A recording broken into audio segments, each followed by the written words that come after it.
அதிக கருத்தடை மாத்திரை. நடிகை வரலட்சுமிக்கு நடந்த பெரும் துயரம். கண்ணீரில் மூழ்கிய தமிழ் சினிமா திரைப்பிரபலங்கள். தமிழ் சினிமாவுடைய மிக முக்கியமான நடிகர் சரத்குமார் அவர்கள். சரத்குமாருடைய முதல் மனைவிக்கு பிறந்த மூத்த மகள் தான் லட்சுமி. தமிழ் சினிமால வரலட்சுமி போடா போடி அப்படிங்கிற திரைப்படத்தின் மூலமா நடிகையா அறிமுகமானாங்க. இந்த படத்தை தொடர்ந்து தமிழ் சினிமால வரலட்சுமி ஒரு 10 திரைப்படங்களுக்கு மேல ஹீரோயினா நடிச்சிருப்பாங்க. இவங்களுக்கு தமிழ் சினிமால ஹீரோயினா அந்த அளவுக்கு பெரிய படங்கள் எதுவும் வெற்றி பெறல. அதனால வரலட்சுமி தமிழ் சினிமால தொடர்ந்து சினிமாவில் நடிக்கணும் அப்படிங்கிற ஒரு காரணத்தினால தனக்கு கிடைச்ச மிக முக்கியமான கதாபாத்திரங்களை ஏத்து நடிக்க ஆரம்பிச்சாங்க. அப்படி நடிகையா நடிக்க ஆரம்பிச்ச வரலட்சுமி தமிழ் சினிமாவில் முக்கியமான ஒரு நடிகையாகவும் மாறினாங்க. தமிழ்ல கிடைச்ச வெற்றியை தொடர்ந்து தெலுங்கு, மலையாளத்துல சில படங்கள் நடிச்சாங்க. வரலட்சுமி ஆரம்ப காலத்துல நடிகர் விஷால் கூட சேர்ந்து மதகஜ ராஜா அப்படிங்கிற ஒரு திரைப்படத்தில் நடிக்கும்போது 2 பேருக்கும் நட்பு ஏற்பட்டு அது காதலா மாறியிருக்கு. 2 பேருமே உருகி உருகி காதலிச்சிருக்காங்க.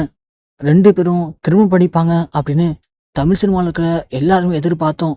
அந்த நேரத்துல நடிகர் விஷாலுக்கும் நடிகர் சரத்குமாருக்கும் ஏற்பட்ட கருத்து வேறுபாட்டால நடிகை வரலட்சுமி நடிகர் விஷாலை விட்டு பிரிஞ்சுட்டாங்க. அதன் பிறகு நடிகர் விஷாலும் திரும்ப பண்ணிக்கவே இல்லை, வரலட்சுமியும் திரும்ப பண்ணிக்கவே இல்லை. 2 பேருக்குமே வயசு 40 தாண்டிடுச்சு. ஏன்னா அது 2 பேரும் வரைக்கும் திரும்ப பண்ணிக்காமலே இருக்காங்களே, ஒருவேளை 2 பேரும் சேர்ந்து எப்ப திரும்ப பண்ணுவாங்க அப்படின்னு ரசிகர்கள் எல்லாரும் எதிர்பார்த்த அந்த நேரத்துல நடிகை வரலட்சுமி திடீர்னு எல்லாரும் அதிர்ச்சி அடைகிற அளவுக்கு நான் ஒருத்தர் திரும்ப பண்ணிக்க போறேன் அப்படின்னும், அவருக்கு ஏற்கனவே திருமணமாகி விவாகரத்து ஆயிடுச்சு அப்படின்னு ஒரு செய்தியா அறிவிச்சாங்க. இது தமிழ் சினிமால பெரிய ஒரு அதிர்ச்சி தான் ஏற்பட்டுருந்துச்சு. ஏன்னா வரலட்சுமி என்ன காரணத்துக்காக ஏற்கனவே திருமணமான ஒரு நபரை திரும்ப பண்ணிக்க போறாங்க அப்படின்னு. அதுக்கு மாறா திருமணமும் நடந்து முடிஞ்சது. திருமணம் முடிஞ்ச கையோட அந்த கணவரோட அவங்க வெளிநாட்டுல போய் செட்டிலும் ஆகிட்டாங்க. நடிகை வரலட்சுமி ஏதோ ஒரு காரணத்துக்காக தான் அவரை திருமணம் பண்ணியிருப்பாங்க அப்படின்னு நிறைய செய்தி வதந்திகள் தொடர்ந்து இணையத்துல வெளியாகிட்டே இருந்துச்சு. இப்படியாப்பட்ட இந்த நேரத்துல நடிகை வரலட்சுமிக்கு திடீர்னு உடல்நலம் சரியில்லாம போகி அவங்க மருத்துவமனையில அனுமதிச்சிருக்காங்க. ஏன்னா வரலட்சுமி குழந்தை பெற்றுக்கலான்னு ஆசைப்பட்டிருக்காங்க. அதன் காரணமா அவங்களுடைய கணவரும் அவங்களும் குழந்தை பெற்றுக்க ட்ரை பண்ணும்போது அவங்களுக்கு உடல்நலம் சரியில்லாம போயிருக்கு. மருத்துவர்கள் அவங்கள செக் பண்ணி பார்த்துட்டு இவங்களுக்கு குழந்தை பிறக்க வாய்ப்பே இல்லை அப்படின்னு மருத்துவர்கள் சொல்லியிருக்காங்க.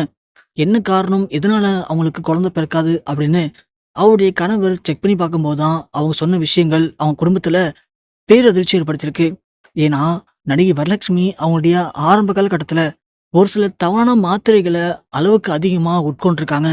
அந்த மாத்திரை சைடு எஃபெக்டா அவங்களுக்கு குழந்தை பிறக்கிறதுக்கான வாய்ப்பு கிடையாது அப்படின்னு மருத்துவர்கள் சொல்லியிருக்காங்க. அதாவது இவங்களுடைய இளம் வயதுல அதிக மது பழக்கம், அதோட அதிக கருத்தடை மாத்திரை இவங்க யூஸ் பண்ணியிருக்காங்க. இதனுடைய விளைவா இவங்களுடைய கர்ப்பப்பை முழுவதும் சேதம் அடைஞ்சிருக்கு. அதனால இவங்களுக்கு குழந்தை பிறப்பே இல்லை அப்படின்னு மருத்துவர்கள் சொல்லியிருக்காங்க.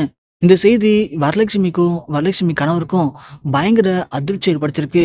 இதுல வரலட்சுமி கணவர் டோட்டலா மனசுடைஞ்சு போயிட்டாராம். சோ வரலட்சுமிய பயங்கரமா திட்டிருக்காரு, சண்டை போட்டிருக்காரு. உனக்கு யார் கூடயுமே அஃபர் இல்லைன்னு சொன்ன, அப்படி இருக்கும்போது நீ எதற்காக இந்த மாத்திரைய அளவுக்கு அதிகமா பயன்படுத்தின? அப்போ உனக்கு யார் கூட பழக்கம் இருந்துச்சு? நீ என்ன நல்லாவே ஏமாத்திட்ட அப்படின்னு இவங்களுக்குள்ள கடுமையான சண்டையும் வாக்குவாதமும் ஏற்பட்டிருக்கு. இப்படி தன் கணவர் தன்னை தவறா புரிஞ்சுக்கிட்டாரு, இவருடைய வாழ்க்கையே முடிஞ்சு போச்சு அவ்வளவுதான் அப்படின்னு முடிவெடுத்த வரலட்சுமி நள்ளிரவுல தன்னுடைய வீட்டிலேயே ஒரு சில தவறான முடிவுகளை எடுத்திருக்காங்க. இதோட விளைவா நடிகை வரலட்சுமி இப்போ மிக மிக ஒரு ஆபத்தான நிலைமையில கவலைக்கிடமா மருத்துவமனையில அனுமதிக்கப்பட்டிருக்காங்க அப்படிங்கிற செய்தி தான் தமிழ் சினிமால உச்சக்கட்ட ஒரு பரபரப்பையும் சோகத்தையும் இப்போ ஏற்படுத்தியிருக்கு.